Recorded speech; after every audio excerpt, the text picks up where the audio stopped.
It's the final mailbag episode before the trade deadline. Will the Atlanta Braves swing for the fences? I'll answer that question and many more on today's episode of Locked On Braves. So let's get into it. You are Locked On Braves, your daily Atlanta Braves podcast. Part of the Locked On Podcast Network, your team every day.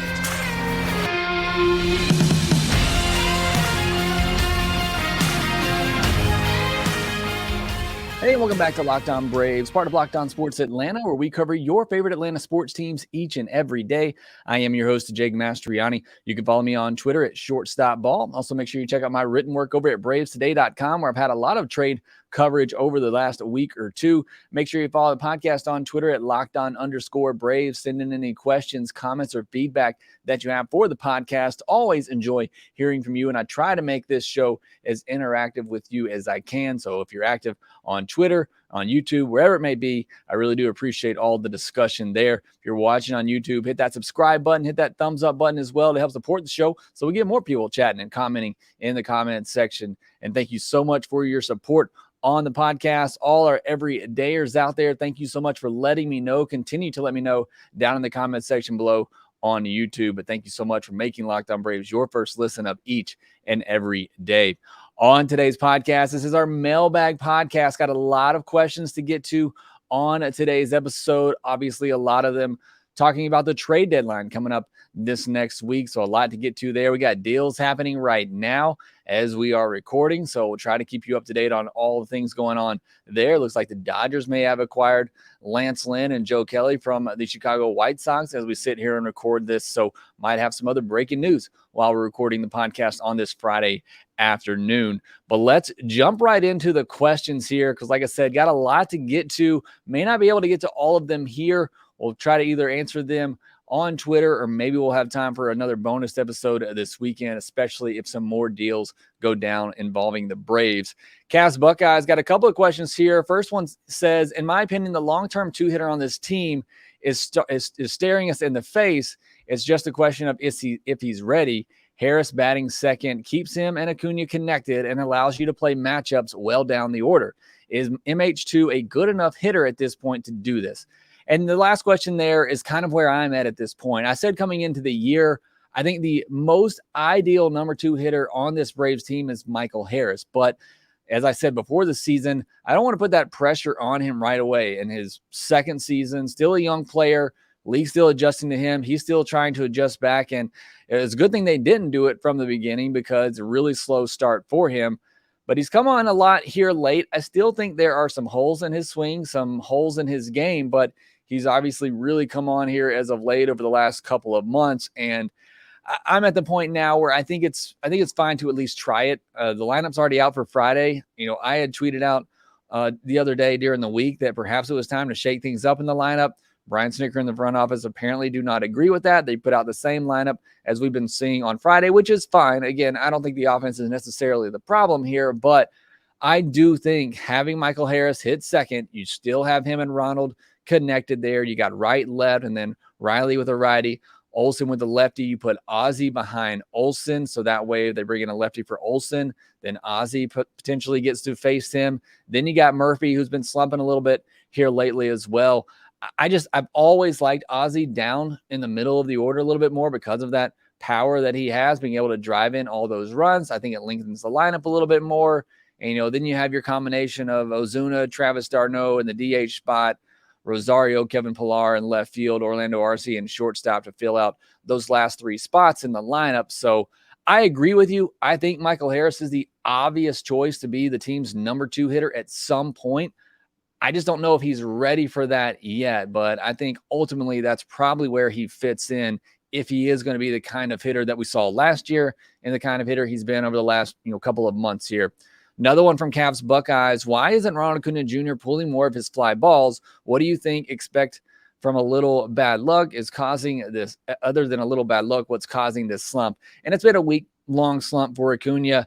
They've faced a lot of sinker ballers here lately. They're going to face another one again on Friday night in Adrian Hauser.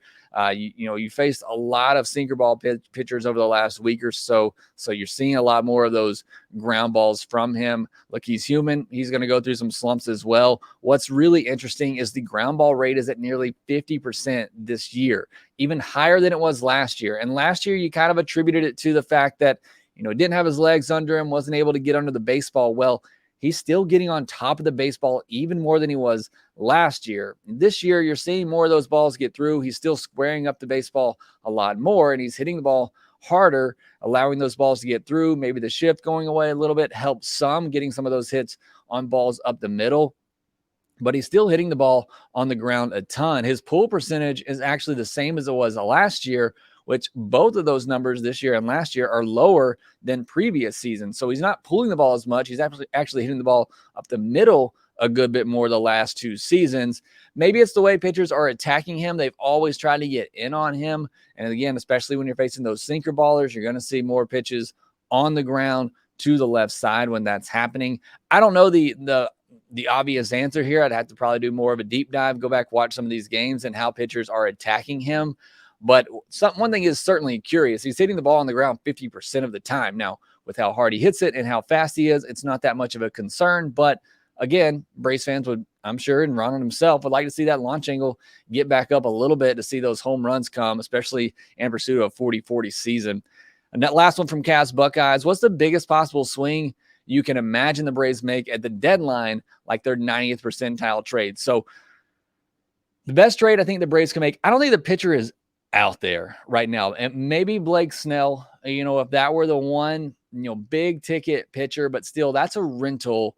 I think if there's a big move to be made at the deadline, it's likely for an outfielder or a dominant closer with years of control, maybe a David Bednar. Maybe you send the best prospect package you can over to Pittsburgh to try to get a David Bednar. Or I'm thinking outfielder. I'm thinking you go to St. Louis, you see if you can get, they have an outfield logjam there. Same thing in Baltimore. They got an outfield logjam. They got some prospects who are ready to come up. Colton Cowser, Keston Herstad, they're ready to go as well. So maybe you give, your best prospect package you can. Go get one of those outfielders, whether it's Lars Nootbaar, maybe a Tyler O'Neill, Dylan Carlson, somebody like that from the Cardinals, and make a big splash there and get an outfielder with years of control, young, who you think has a lot of upside and a lot of potential in this Braves lineup. I think if there's one big possible swing trade to be made, I think that's it. I think it's going after an outfielder with years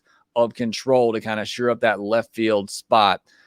Next question from Bellfire. AA has seemed to indicate that there are spots to upgrade on this squad. Do you think he views left field and DH as upgradable? Who do you like to see him target as those spots, and for what price, if so? I can't see any other spots on the position player side of things that you would consider to be upgradable. You're not going to upgrade catcher. You're not going to upgrade first base. You're not going to upgrade second. You're not going to upgrade short, center, or right. So, or third base either. Sorry, Austin Riley.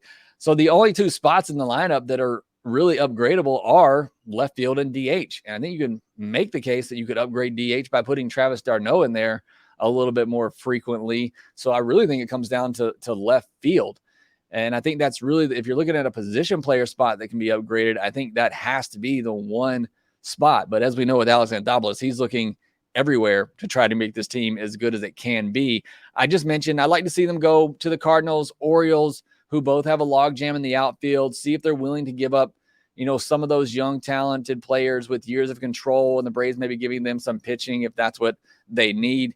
That's where I would go. I don't really know what the prospect package would be. That's all just dependent on the team you're dealing with, what they value and what they need. So, we've talked about certain packages on here and what I would trade players for, but it's honestly somewhat futile until you know what the other team actually wants or needs or how they value a particular player.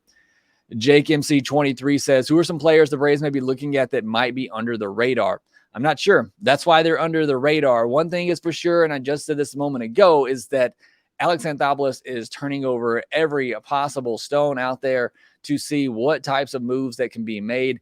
And as always, he's not just thinking about right now. He's thinking about now and in the future. That's why I say if there is a big move to be made, I think it's probably for somebody who has multiple years of control. Would he give up that big prospect package. We haven't seen him do that at the trade deadline a lot. We've seen him swing big prospect packages for Sean Murphy and Matt Olson in the offseason. We've really yet to see Alex Anthopoulos give up a big prospect package at the trade deadline. And if he does that, it's certainly not going to be for a rental player. At least I hope not.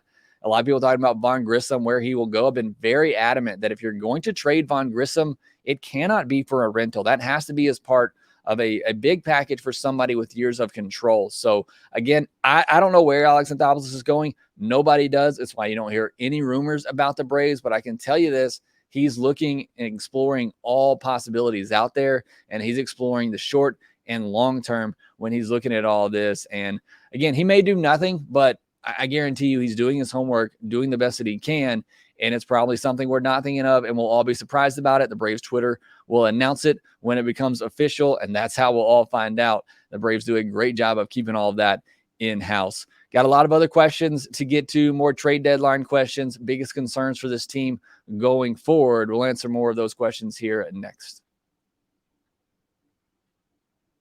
For a championship team, it's all about making sure every player is a perfect fit. It's exactly what Alex Anthopoulos is trying to do right now as we get into the game and to the trade deadline. It's the same when it comes to your vehicle. Every part needs to fit just right. So the next time you need parts and accessories, head to eBay Motors. With eBay Guaranteed Fit, you can be sure every part you need fits right the first time around. Just add your ride to My Garage and look for the green check to know that the part will fit or your money back. Because just like in sports, confidence is the name of the game when you shop on eBay Motors. And with over 122 million parts to choose from, you'll be back in the game in no time. After all, it's easy to bring home a win when the right parts are guaranteed. Get the right parts, the right fit, and the right prices on ebaymotors.com. Let's ride. eBay Guaranteed Fit, only available to U.S. customers. Eligible items only. Exclusions apply. Hopefully, the Braves will find the right fit at the trade deadline. We'll answer more of those questions here in a second, but the Braves will be back in action on Friday night at 7:20 p.m. Eastern to take on the Milwaukee Brewers, who they just saw. Catch every pitch of the Braves' hometown broadcast with SiriusXM on the SXM app. Search Braves. You have the trade deadline and next week, so we'll have a lot more coverage of that coming your way Monday. If anything big breaks over the weekend, I'll be here to report on that as well. So make sure you're subscribed to Locked On Braves on YouTube and wherever you get your podcast. Jumping back into the questions here, Jordan Griffey says, is there another team better equipped for a deep postseason run than the Braves? I can't really speak to the depth of all the other contenders out there. I just don't have the time right now to really dive into each and every other contender. And a lot of that may change after the trade deadline. The Rays have hit a skid here recently, but I think they're one team that is just as deep as the Braves, both offensively and pitching wise. Again, I know they've hit some rough times here as lately. They've lost the lead in the AL East, but they're a team that really scares me because of their depth. Every team's going to have question marks. That is certain. There's no perfect team out there. I think it all comes down to the health of pitching for the Braves. If Fried and Strider are healthy and pitching like they're capable, and I think you can even throw AJ Minter into this discussion as well, I think Fried and Strider are as good of a 1-2 punch as you'll find in any postseason rotation. We already know the lineup is deeper and more powerful than any team in baseball, especially when they're clicking. I know they're not right now, but for the most part this season, and they still, are the most dangerous, powerful offense in all of baseball by a wide margin. So we know the offense can do 1 through 9 and how powerful they are. For me, it really comes down to the pitching for the Braves. And if Fried comes back, and we'll have a little news update on that later here as well. But if Fried comes back healthy, I still believe in Spencer Strider being that ace as well. I think those guys can lead a postseason rotation. I still feel like Morton's capable of that. When he's on, it's been a little bit inconsistent in times. Then it comes down to the bullpen. You need AJ Minter back being AJ Minter and Raisel Iglesias being locked down, and then hopefully get one more arm. But the Dodgers, what they're doing, all the moves they're making right now, I think they're a very deep team as well set up, just like the Braves. So two teams that just really come to mind that I think could be as deep and talented for a postseason run as the Braves would be the Rays and the Dodgers right now are the two teams that I think of. E. Goldie says, ranking 1 through 4, which of these gives you the most concern when you consider the prospect of a long playoff run for the Braves? 1 being most concerned. So my biggest concern, I kind of just touched on it, is the starting pitching. I just don't think you can have that much success in the postseason without good starting pitching. I know you go back to that 2021 run and, you had, Charlie Morton in there. You had Max Fried, who had, some up and down starts in there as well. And then you had Morton get hurt in the World Series, but then you had Kyle Wright come in and do what he ultimately was going to become in the season later, which was a 21-game winner. So that was huge. But you got to have those big pitching performances. Ian Anderson in that 2021 run as well. We know what he's done in the postseason so far and how great he's been there. So you got to have great starting pitching. And this was my biggest takeaway from the beginning of the year. And I'm keeping it throughout the same.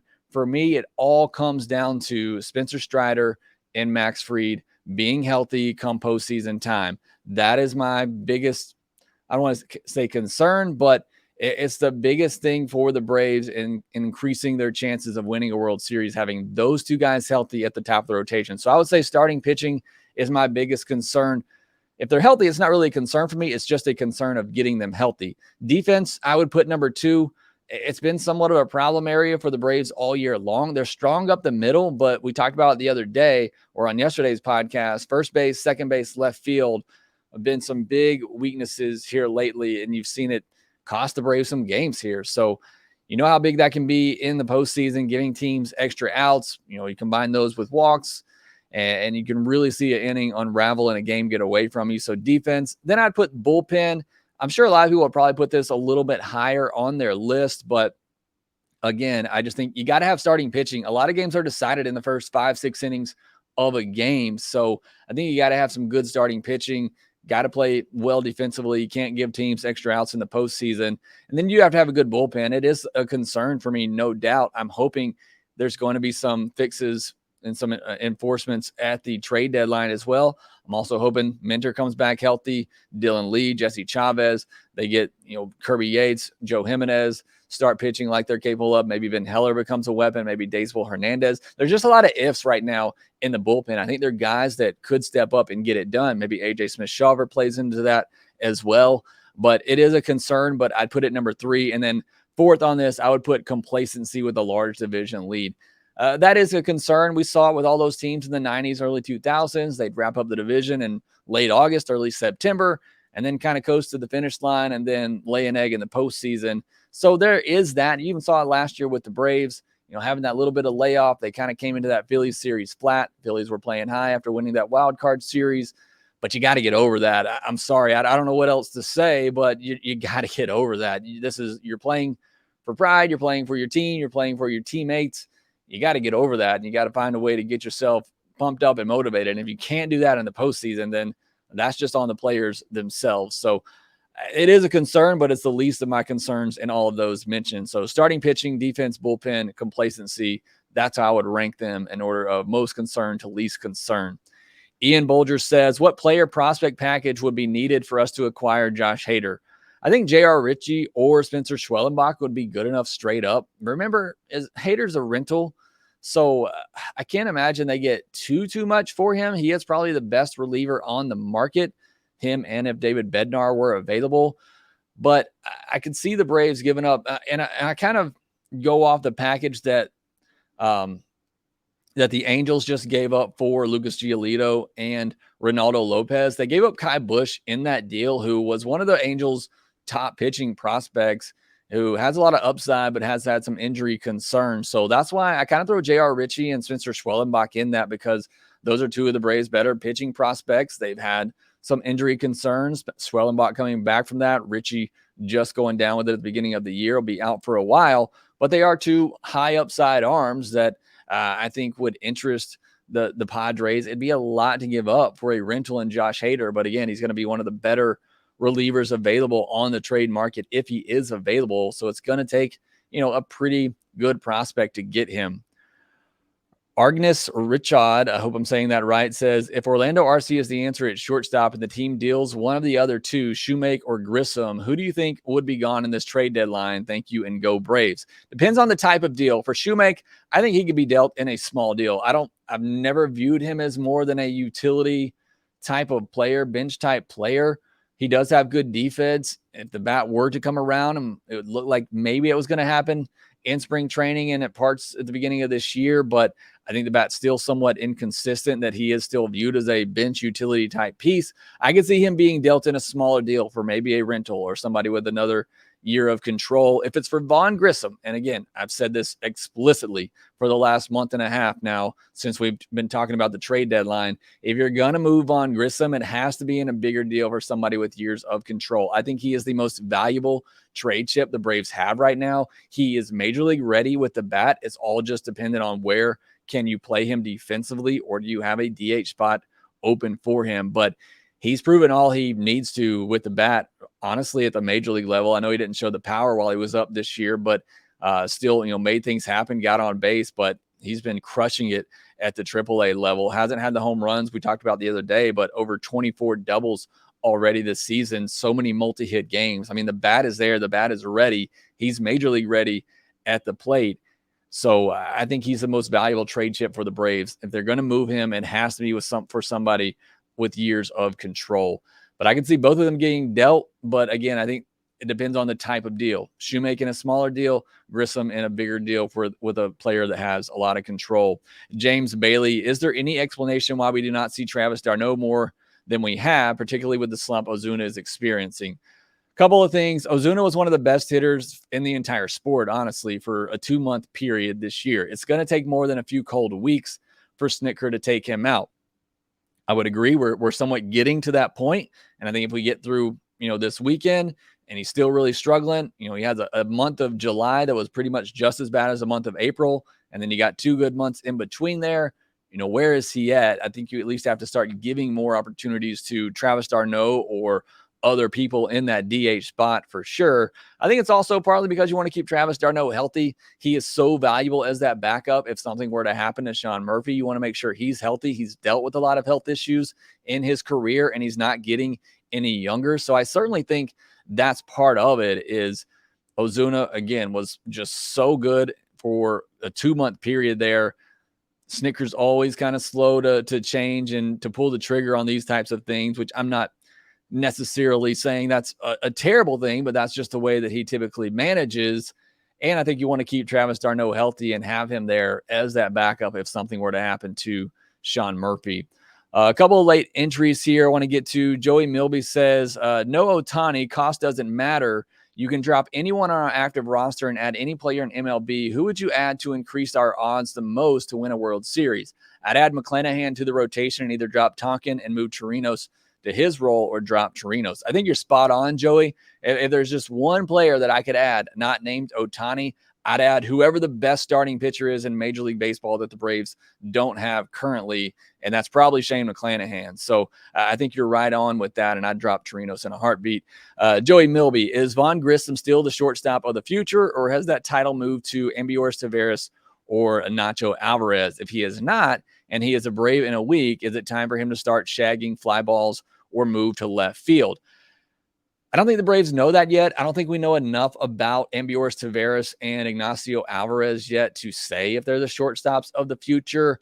I haven't been able to watch Ignacio Alvarez enough defensively. I know the bat is really good. Need to see some power come along there, but I just don't know enough about him defensively. I did watch Ambiorz Taveras the other night, and I've seen him a couple of times now.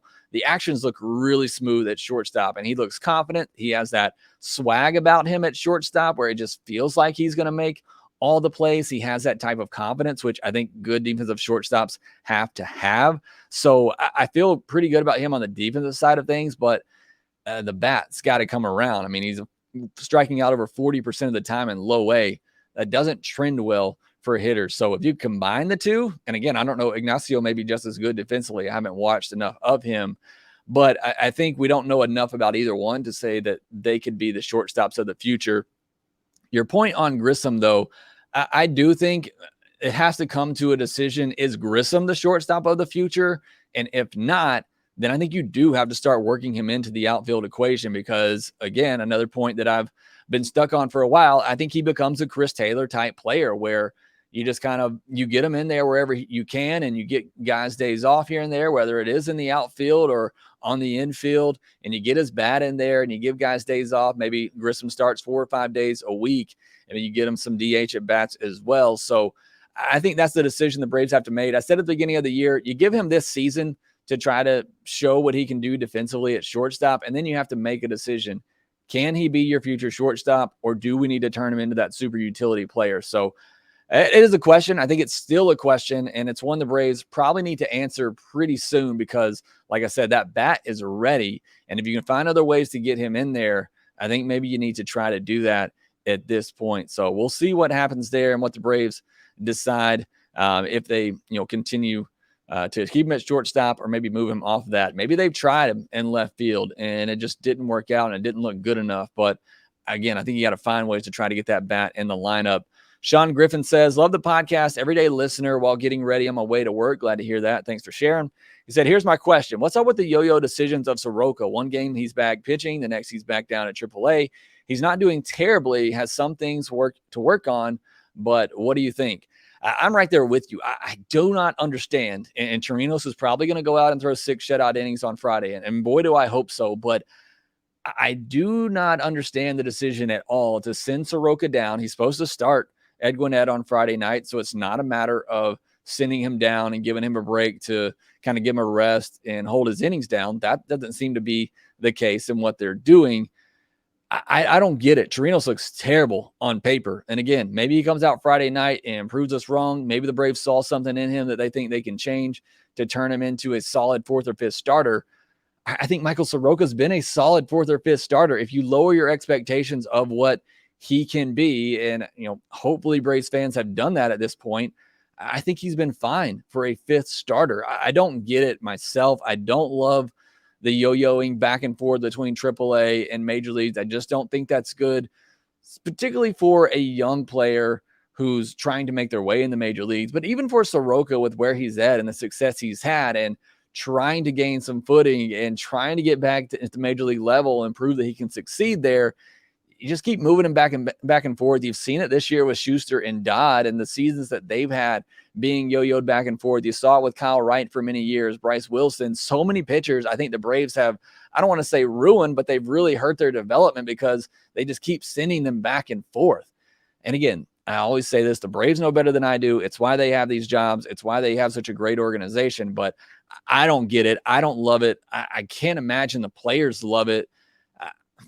I don't know. I don't have an answer for you there, but the Braves keep doing it, and it doesn't really seem to be helping these pitchers when they do that. But what's it going to take? Soroka's going to have to come up and throw 7 shutout innings before the Braves give him some sort of confidence in the rotation. Is that really what it's going to take for Michael Soroka to earn a spot in this rotation? That's what it feels like right now, and it's just it's somewhat maddening and frustrating to me. I get it. I'm biased. I want to see Soroka succeed. I also don't think he's been that bad for a 5th starter right now to just keep yo-yoing him back and forth between AAA and the Major League roster. All right, those are all of the questions. Thank you so much for submitting all those questions on Twitter. If I didn't get to one of yours or you didn't get to ask it, please do so in the comment section below on YouTube, and I'll try to answer those there. All right, next we'll have a little bit of news items to talk about, and then I'll set you up for Friday night's game where it'll be Adrian Hauser versus Yonny Chirinos. We'll discuss that next.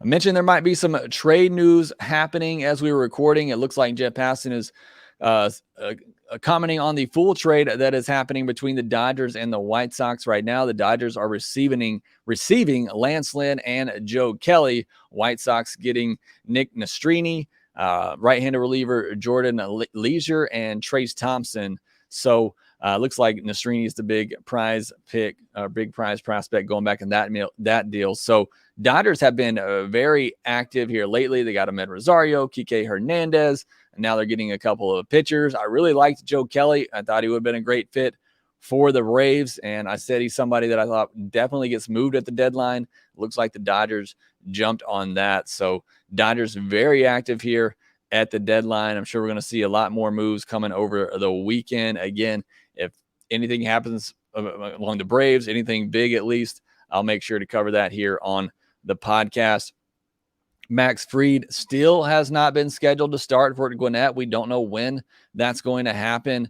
Brian Snitker is supposed to make an announcement about that sometime on Friday, so I'll be looking for that update there whenever that happens. But I got to imagine now that he may need 2 more rehab starts before he comes back. If that's, the case and that's what they're going to talk about, maybe they'll just skip it and bring him up, which I think they should have done to begin with. But either way, be looking out for that Max Fried news to come down sometime on Friday. Game 1 between the Braves and the Brewers on Friday night. It's Adrian Houser versus Yonny Chirinos. Houser, Braves just saw him, and he struck out 6 batters in 10 innings, which I still just cannot believe because he's not a strikeout pitcher. He's a sinker baller looking to get weak contact. 6 hits, 2 walks, 3 earned, a home run, and 10 strikeouts on 86 pitches in that game against the Braves last Saturday for Houser. He's not that good. Don't make him look that good. I mean, especially at least for the strikeout part of things. Quit it with the strikeouts. They've been doing it way too much here lately. Sinker baller, make it be up in the zone. Try to get under it. I know it's tough. He is good in the fact that he's going to get that weak contact, but he should not be striking out 10 batters in 6 innings. So put the ball in play. Hopefully get the offense going. Chirinos, look, I think you can probably tell my feelings on this. I'm not very excited about this move. I'm not very excited about this start. I'd much rather be seeing Michael Soroka go right now. And it's probably why Chirinos is going to throw 6 shutout innings, but hasn't pitched in 2 weeks, hasn't thrown more than 51 pitches in his last 3 outings, all coming out of the bullpen, an 11.8% strikeout rate this year. It was a 20% rate in his previous 4 years, which still isn't, fantastic. A sinker, slider, splitter guy. I don't know how long he's going to be able to go in this game. Like I said, he hasn't pitched in 2 weeks. In his last 3 appearances, he didn't throw more than 51 pitches. I can't imagine he's going to throw more than 60, 70 pitches in this outing, if that. So can he get through 4 innings? Can he get in, through a 5th inning? I somewhat doubt it. It feels like you're going with an opener and a bullpen game in game 1 of a series against a really good team. I do not understand this decision, but again, hopefully it pays out for the Braves. We'll be talking about it on the postcast on Friday night with me and Grant McCauley. So make sure that you subscribe to Locked On Sports Atlanta on YouTube or Locked On Braves, wherever you get your podcast. Again, the Braves will be at home on Friday night, 7:20 p.m. Eastern start against the Milwaukee Brewers. Adrian Houser versus Yonny Chirinos. Catch every pitch of the Braves hometown broadcast with SiriusXM on the SXM app. Search Braves. That will do it for this Mailbag episode of Locked On Braves. Again, thank you so much for submitting your questions on Twitter. If you're an everydayer, let me know down in the comment section below. Make sure you follow the podcast on Twitter at LockedOn_Braves, where you can submit those questions or any comments that you have for the podcast. Make sure you follow me on Twitter at shortstopball, and make sure you subscribe to Locked On Braves wherever you get your podcast. And we will talk to you next time.